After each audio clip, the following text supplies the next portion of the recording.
बिस्मिल्लाहिर्रहमानिर्रहीम। इय्याक नअबुदु व इय्याक नस्तईन। दुआ है रब जलील से कि आपको दोनों जहां में कामयाबियां नसीब अता फरमाए। अच्छा बच्चे, आज जो हमने लेक्चर डिस्कस करना है वो डोमिनेंस। पहले आप देखेंगे ये डोमिनेंस है क्या, फिर इसकी टाइप्स को डिस्कस करेंगे। तो डोमिनेंस बेटे can be defined as it's a physiological effect of one allele over the other, कि ये फिजियोलॉजिकल इफेक्ट है एक अलील का दूसरे अलील के ऊपर। तो this physiological effect of one allele over the other is known as dominance. नीचे मैंने बेटे शो किया है दो जीन्स को, दो अलील्स को एक होमोलोगस पेयर में।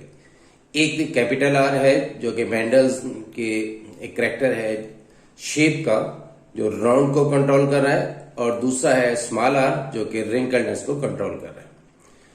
तो effect of capital R over the small R is known as dominance. तो एक अलील का उसकी काउंटर पार्ट पे इफेक्ट जो है उसे हम डोमिनेंस बोलते हैं।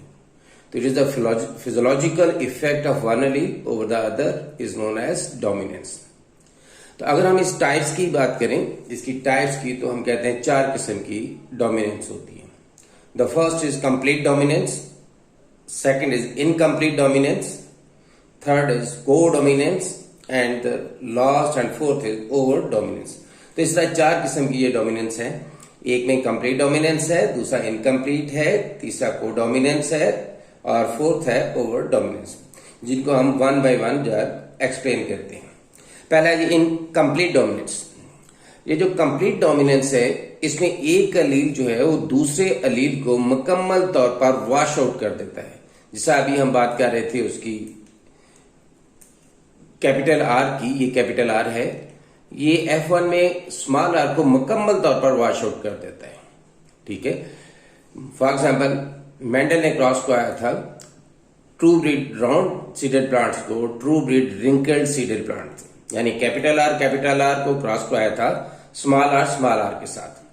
गैमेट्स आए इधर से कैपिटल आर, इधर से स्मॉल आर।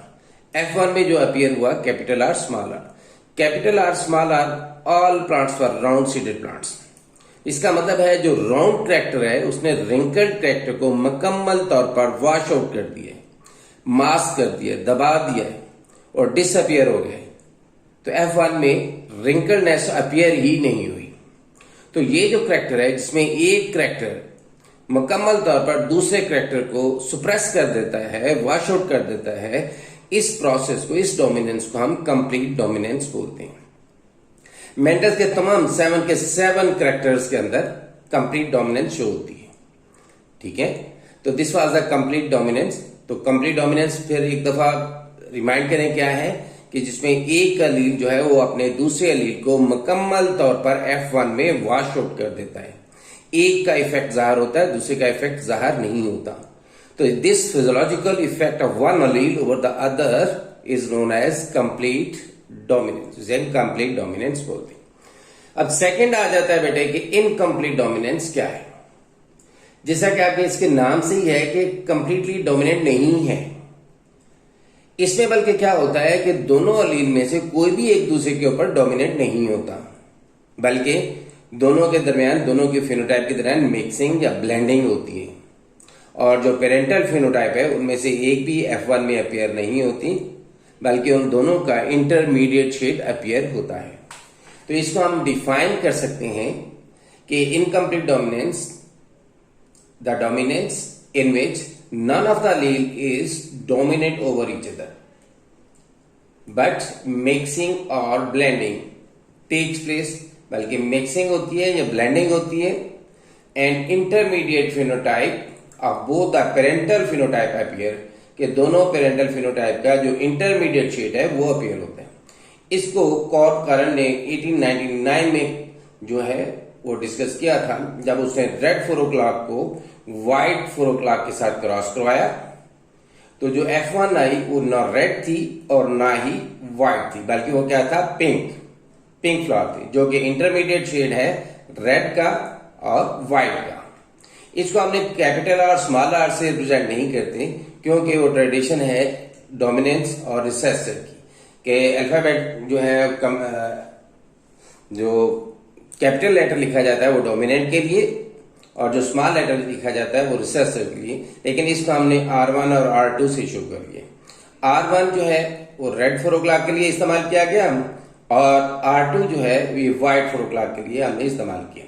इधर से R1 गैमीट आया कि दो फैक्टर में से एक फैक्टर जो है, एक एलील जो है वो गैमीट रिसीव करता है। इधर से R2 आया तो दोबारा जो है फर्टिलाइजेशन के नतीजे में R1 R2 बन गए।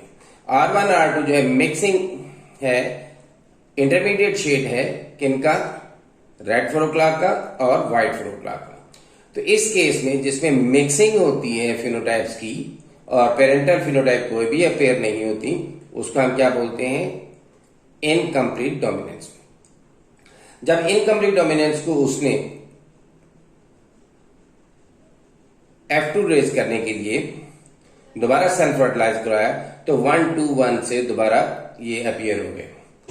यानी 1 was the red 4 o'clock, 2 pink 4 o'clock और 1 वाज व्हाइट 4 o'clock। ठीक है, तो इस तरह ये जो है अलग-अलग दोबारा फिर R1 और R2 हो गए। तो this was the incomplete dominance. कल हम जो है नेक्स्ट लेक्चर में जो है हम ये डिस्कस करेंगे बेटे को डोमिनेंस और फिर ओवर डोमिनेंस। ठीक है, तब तक के लिए मुझे इजाजत दें। अल्लाह ताला आपका निगहबान। अल्लाह हाफिज।